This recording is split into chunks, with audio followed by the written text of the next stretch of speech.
मध्य प्रदेश के पूर्व मंत्री सज्जन वर्मा ने अपनी ही पार्टी के नेताओं पर धोखेबाजी का आरोप लगाया है। उन्होंने कहा कि कांग्रेस के अंदर कई नेता ऐसे हैं जो भाजपा के बड़े नेताओं के साथ मिलकर गठजोड़ करते हैं। ऐसे लोग कांग्रेस के लिए घातक हैं। सज्जन वर्मा ने कहा कि मध्य प्रदेश में भी रीस्ट्रेचिंग की जा रही है। कांग्रेस के कई लोगों ने पीछे विधानसभा और लोकसभा चुनाव में आघात पहुंचाया है। साथ ही कांग्रेस के पोर्टफोलियो में रहकर बीजेपी से हाथ मिलाकर अपने उम्मीदवारों को हराने की कोशिश की है। ऐसे लोगों की शिकायत मिली है। ऐसे लोग कांग्रेस के लिए घातक हैं। पूर्व मंत्री ने कहा कि ऐसे लोगों को तत्काल मीटिंग करके बाहर करना चाहिए। जो जगह खाली होगी उसमें ईमानदार नेता की नियुक्ति होगी। जल्द ही अनुशासन समिति की बैठक बुलानी चाहिए। 500 शिकायतें आई हैं, वहां पर भी तत्काल बैठक बुलाकर एक्शन लेना चाहिए। जिन लोगों ने कुठाराघात किया है उनको तत्काल बाहर करना चाहिए। उन्होंने आगे कहा कि जिनके खिलाफ शिकायत मिली वह पदाधिकारी बने हुए हैं। हरीश चौधरी इंदौर आए हुए थे, वहां चर्चा हुई है। विधानसभा सत्र के बाद अनुशासन समिति की बैठक होगी। जो गंभीर शिकायत हैं उन पर एक्शन लेना चाहिए। कोई भाईचारा दोस्ती नहीं होनी चाहिए। कितना भी बड़ा भी नेता हो उस पर कठोर कार्रवाई होनी चाहिए। ये इस बात को तो मैं आज भी कहता हूँ कि जिन लोगों ने पिछले चुनाव में, चाहे लोकसभा का हो या विधानसभा का हो, जिन लोगों ने आघात पहुंचाया है, कांग्रेस के पोर्टफोलियो पे रह के बीजेपी से हाथ मिला के कांग्रेस के नुमाइंदों को हराने की कोशिश की, ऐसे लोगों की शिकायत मिली है। ऐसे लोगों पे भरोसा करना कांग्रेस के लिए घातक मानता हूँ। वही बात राहुल जी ने कही कि ऐसे लोगों को तत्काल मीटिंग करो, अनुशासन समिति की तत्काल निकाल के बाहर करो, ताकि वो जो जगह खाली होगी वहाँ ईमानदार नेता की पोस्टिंग हो सके।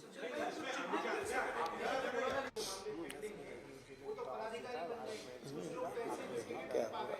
देखिए, बात असल में ये है, गठन हो गया, अनुशासन समिति की बैठक नहीं हुई, तो वही तो मैं इस मंच से बोल रहा हूँ कि अतिशीघ्र ये हरीश चौधरी जी जो हमारे राष्ट्रीय महामंत्री, हमारे इंचार्ज है, अभी पिछले दिनों हम लोग साथ में बैठे थे इंदौर में जीतू पटवारी के घर, वहाँ पे चर्चा हुई कि आपका ये निपट जाए सत्र, तत्काल बाद अनुशासन समिति की बैठक बुला के जो गंभीर शिकायतें हैं उन पे सबसे पहले तत्काल निर्णय ले लिया जाए, और कोई भाईचारा दोस्ती इसमें काम नहीं आएगी। कितना बड़ा भी नेता हो उसको आप कठोर कार्रवाई। न्यूजीलैंड टॉस जीता है और हम उम्मीद करते हैं कि आज जबरदस्त जीत हमको मैच का आप सबका बहुत बहुत धन्यवाद। हेलो, दो ही चलने दो। सबसे पहले तो आप मीडिया बंधुओं को होली के पावन पर्व की अग्रिम बधाई देता हूं। यहां पर हमारे साथ सज्जन सिंह वर्मा जी पूर्व मंत्री, सुखदेव पानसे जी पूर्व मंत्री, अभय दुबे जी और हमारे भाई दिनेश गुर्जर जी पूर्व किसान कांग्रेस के अध्यक्ष विधायक,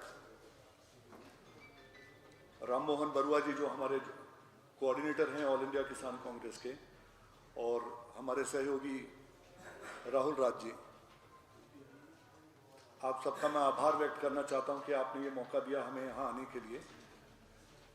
और अब मैं बधाई देना चाहूँगा एक ऐसे व्यक्ति की जो ओबीसी समाज किराड़ से बिरादरी से आते हैं, जिला पंचायत अध्यक्ष रहे हैं, जिला पंचायत अध्यक्ष संघ के प्रदेश अध्यक्ष रहे हैं।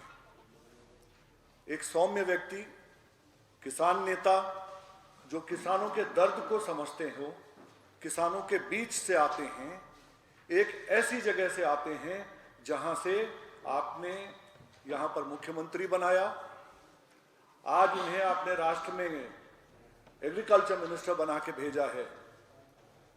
ऐसी जगह से हमारे अध्यक्ष आते हैं धर्मेंद्र सिंह चौहान जी, और भविष्य में मैं चाहता हूं, बधाई के साथ मैं उनको ये कहना चाहूँगा कि हमारे भाई दिनेश गुर्जर जी ने जिस तरीके से किसान कांग्रेस को चलाया, जमीनी स्तर पे ले जा करके उसको एक मजबूत संगठन के रूप में खड़ा किया था। उसी तरीके से मैं आशा करता हूं कि हमारे भाई धर्मेंद्र सिंह चौहान जी भी किसान कांग्रेस के अध्यक्ष पद का निर्वहन करेंगे। मैं बधाई देना चाहता हूं आदरणीय अध्यक्ष मध्य प्रदेश कांग्रेस कमेटी के श्री जीतू पटवारी जी को। मैं बधाई देना चाहूंगा सुखपाल सिंह खेरा जी को, जो हमारे राष्ट्रीय अध्यक्ष हैं। हम लोगों के मार्गदर्शक माननीय वेणुगोपाल जी, हमारे आदरणीय नेता मल्लिकार्जुन खड़गे जी, श्री राहुल गांधी जी, जिन्होंने एक ये बड़ा फैसला लिया और ओबीसी समाज के इस नौजवान को, उन लोगों ने इनके कंधे पे ये भार दिया है कि किसानों की बात को और किसानों के विषय को लेकर के एक बहुत ही इंपॉर्टेंट कैटलिस्ट और एक ब्रिज के रूप में वो कांग्रेस पार्टी के लिए काम करेंगे। आज दो विषय पे मैं ज्यादा समय न लेते हुए चर्चा करूंगा। पहला, जो कल हमारा कार्यक्रम है विधानसभा घेराव, उसकी नौबत क्यों आई है?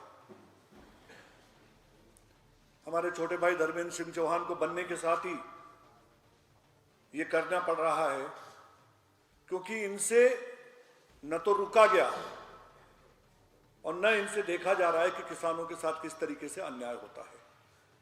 आप सब भाई लोग यहीं के हो, क्या हम लोगों को दुख नहीं होता है कि हमारे राज्य को सोयाबीन उत्पादक का तमगा मिला था? आज वो क्यों हमसे छीन लिया गया है? हमारे साथ किस तरीके का छलावा हो रहा है? ऐसी ही बहुत सारी अन्य चीजें हैं। मुझे तो सबसे ज्यादा दुख क्या होता है, जब ये किसानों की मदद नहीं कर पाती है ये सरकार, चाहे वो राष्ट्र में हो चाहे राज्य में, तो एक बहुत अच्छा काम कर देती है। एमएसएमई के माध्यम से एक कोई रोजगार जो एक बड़ा फर्जीवाड़ा है उठा करके नौजवानों को हाथ में दे देती है, जिससे उनकी आमदनी दुगना करने की ये चर्चा करते हैं, अंत में होता है नहीं कुछ।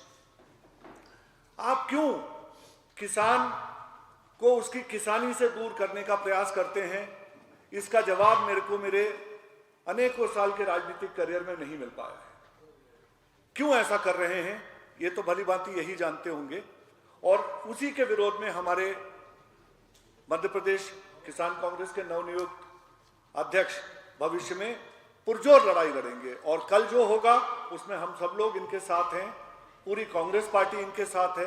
किसान कांग्रेस की पूरी इकाई राष्ट्र की इनको बधाई देती है कि इन्होंने ये बीड़ा उठाया है। इसके साथ ही मैं एक संगठन के बारे में बात बताने के लिए दिल्ली से आया हूं। पूरे हिंदुस्तान में हम लोगों ने एक ऐप लॉन्च किया है, जिसको कि हम लोग कम्युनिटी बिल्डिंग का इनिशिएटिव बोलते हैं, परिवार का निर्माण है वो। इसमें हम लोग किसान न्याय योद्धा बनाते हैं, और जिस भी जिले में 1000 के ऊपर न्याय योद्धा हो जाएंगे, वहां पर हम लोग किसान मजदूर सम्मान एवं न्याय यात्रा करेंगे। और जो जो ये बातें आज हम लोग चर्चा कर रहे हैं, उस जिले में पुरजोर तरीके से हम लोग हर तरीके से उसको उठाएंगे, उन किसानों के सहयोग में खड़े रहेंगे। हमारा एक नारा है, अब हम मरेंगे नहीं, आत्महत्या नहीं करेंगे। आत्महत्या हम नहीं करेंगे, और जो हमें फोर्स करता है ये करने के लिए, ये किसान न्याय योद्धा उसके विरोध में खड़े होंगे। ये किसान न्याय योद्धा कौन है, इनका रोल क्या है समाज में? ये राहुल जी के वो हरकारे हैं, वो मैसेंजर हैं, जो एक काउंसलर के रूप में वहां पर काम करेंगे, जो पार्टी के नेतृत्व को, पार्टी के पदाधिकारियों को कनेक्ट करेंगे फार्मर्स के साथ में, उनसे जोड़ेंगे, उनकी भावनाओं को जोड़ेंगे, उनके कष्ट सुख की चर्चा करेंगे। आज मुझे बड़ी खुशी हुई जब मैं एयरपोर्ट पे आया सर, तो इनके साथ में करीब 30-40 एडवोकेट आए हुए थे। सब किसानों के बच्चे हैं वो। उन लोगों ने आज कसम खाई है कि वो मध्य प्रदेश के किसानों के लिए धर्मेंद्र सिंह चौहान जी के साथ में मिलकर के उनके केसेस को हर कोर्ट में लड़ेंगे, हर लेवल पे जाकर के उनके लिए लड़ेंगे। तो भावनात्मक तरीके से किसानों के बच्चे भी जुड़े हुए हैं इससे। अब ये ऐप को आज हम आप लोगों के समक्ष, हमारा जो नेतृत्व यहां बैठा हुआ है उसके द्वारा इसको लॉन्च भी हम लोग करना चाहते हैं, दृढ़ता से किसानों की लड़ाई सदन में और सड़क पर लड़ने वाले दिनेश गुजर जी का भी हम आभार व्यक्त करते हैं, जिन्होंने एक लंबा और 1 दशक तक किसानों के लिए दृढ़ता से लड़ाई लड़ी। और अब धर्मेंद्र की तरह किसानों की लड़ाई स्वयं धर्मेंद्र जी लड़ने आ गए।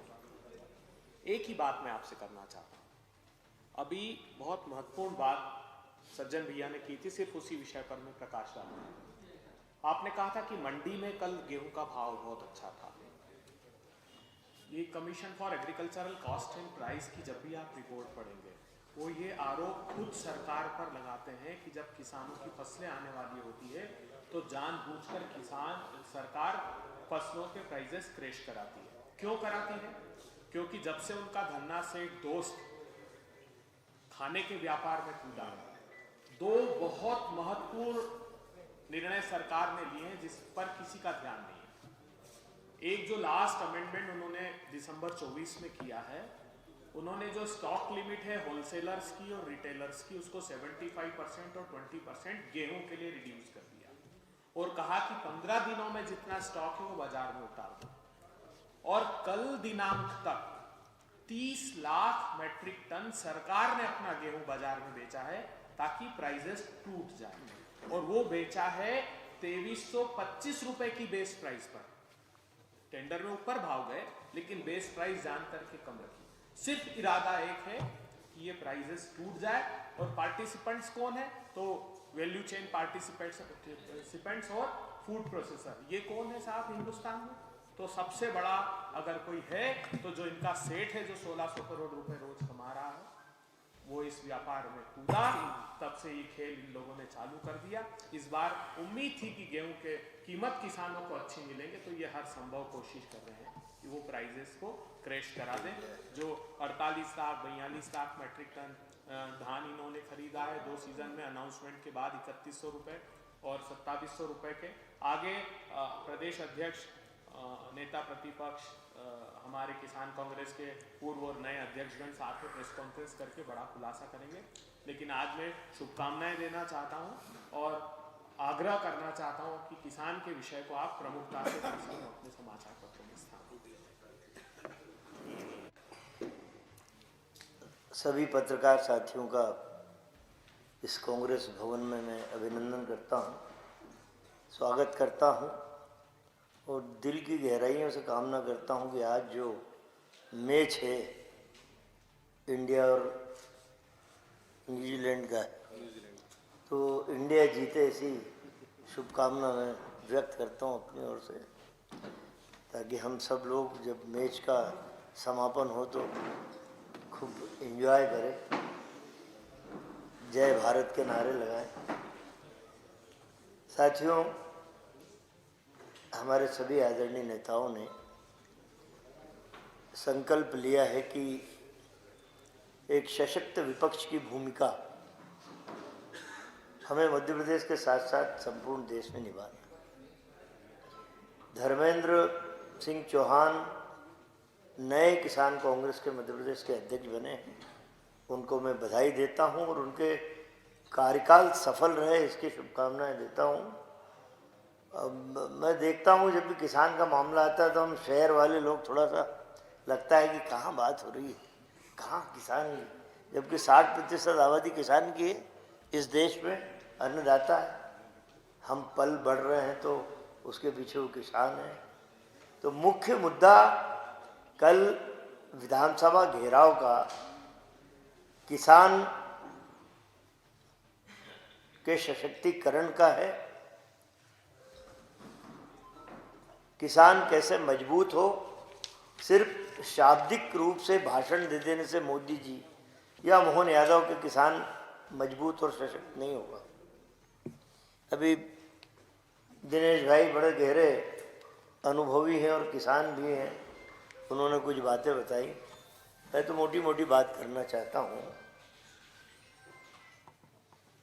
हमारी पिछले समय से मांग थी कि 3000 रुपये क्विंटल गेहूँ के भाव किए जाएं। छोटे से शब्दों में मैं इसको बयान कर रहा हूँ। बीजेपी ने 2600 कितने और बोनस वोनस करके वो 2600 रुपये 2700 रुपये बोनस वोनस मिला, 2600 बोनस सहित। बोनस सहित। आज का आप अखबार उठा के देख लें, कल मंडियों में जो गेहूं बिका था, इंदौर की मंडी से आप भाव मंगा लेना, कल 3000 और 3100 रुपये के भाव बिका है, व्यापारी ने खरीदा है। जब व्यापारी 3000 3100 में खरीद रहा है तो आप 2600 रुपये भाव देके क्या किसान को ठगना चाहते हैं? 3000 की मांग किसान की वाजिब। दिक्कत क्या आती, कई जगह में हर व्यापारी को दोष नहीं दे रहा, किसान ज़्यादा पैसे के हम उसे सम्मोहन के लिए, लालच के लिए व्यापारी को बेचता है। कई बार कुछ फर्जी व्यापारी गेहूं खरीद के गायब हो जाते हैं, करोड़ों रुपए किसान का मतलब भ्रष्टाचार की भेंट चढ़ जाता है। इसलिए हम दबाव डालते कि सरकार 3000 रुपये करे, धान का मूल्य करे। ये धर्मेंद्र भाई और हम सारे लोग, अब चूंकि बजट सत्र है कल से मध्य प्रदेश विधानसभा का, किसान के साथ साथ दूसरे मसले भी इतने गहरे हैं जिन पे चर्चा करना भी मैं आवश्यक समझता हूँ। बड़ी इन्वेस्टर मीट हुई, अब तक के इतिहास का सबसे बड़ा MOU 4,20,000 करोड़, आंकड़ा भी ऐसे ही है 4,20,000 के MOU साइन हुए।